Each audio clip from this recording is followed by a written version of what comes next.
Hello everyone, welcome to a new module on Business Information Systems. In this module, we will be learning about the following materials. We will start first with the levels of decision making and move on to the different types of information systems used in organizations. Then we will focus on the different types of enterprise systems such as your human capital management, supply chain management, customer relationship management, and enterprise resource planning.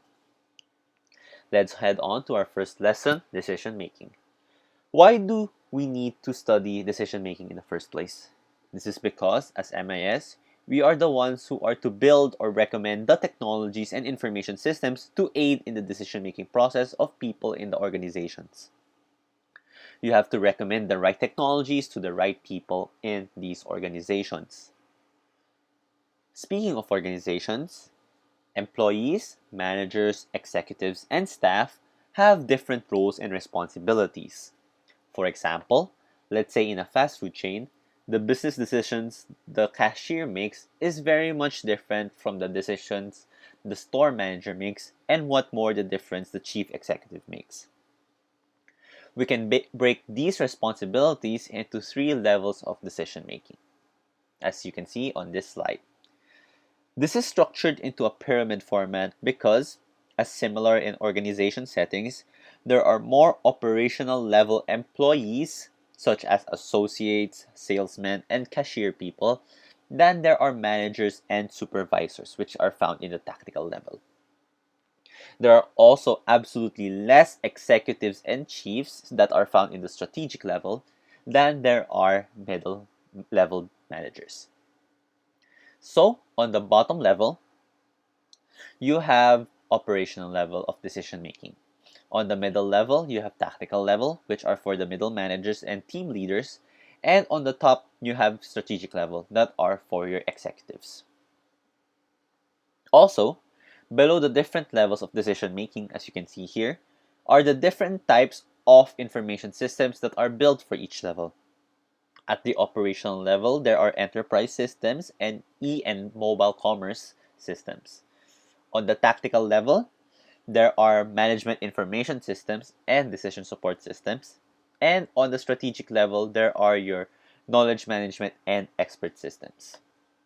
But before we get into the different types of systems, let's focus first on the different levels of decision making.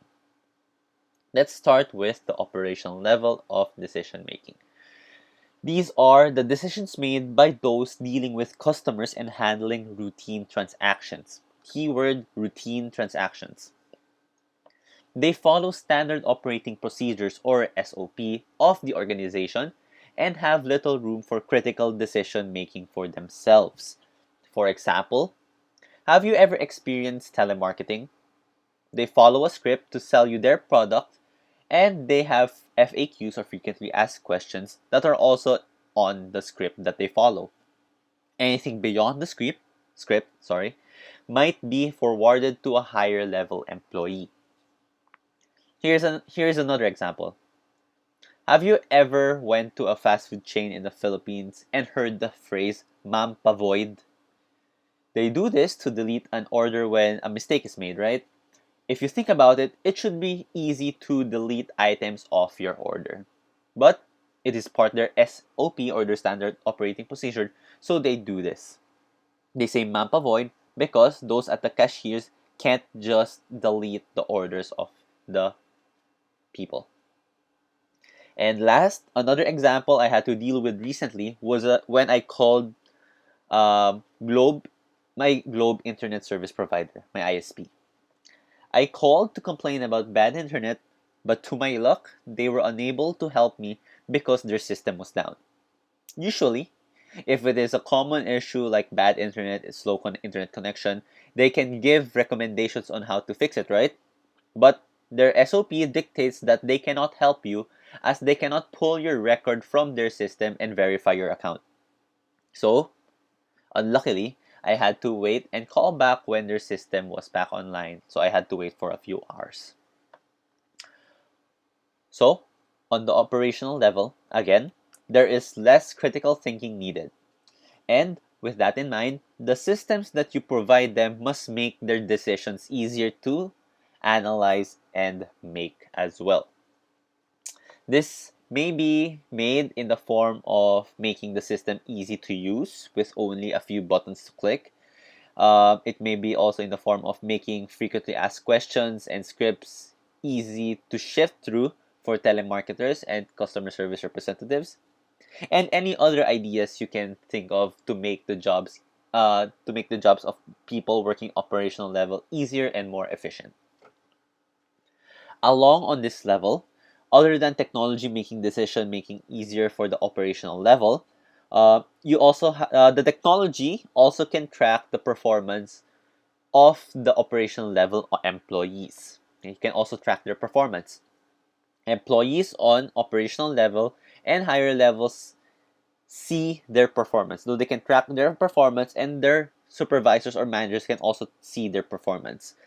Like, for example, in telemarketing, you can see the statistics for average call per hour or average sale size compared to monthly averages.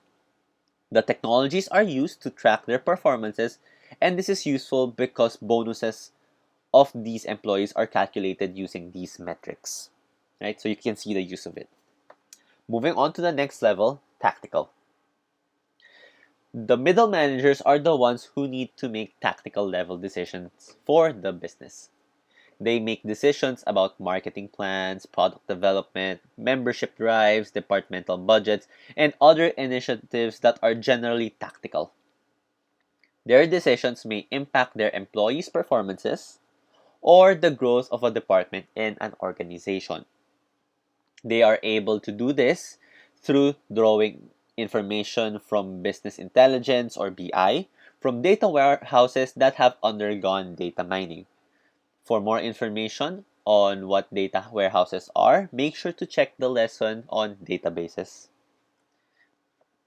So, middle managers have information regarding the performance of both their employees and how well the organization is doing through business intelligence from the data warehouse, and so they can make plans and strategies on how to further improve their performance.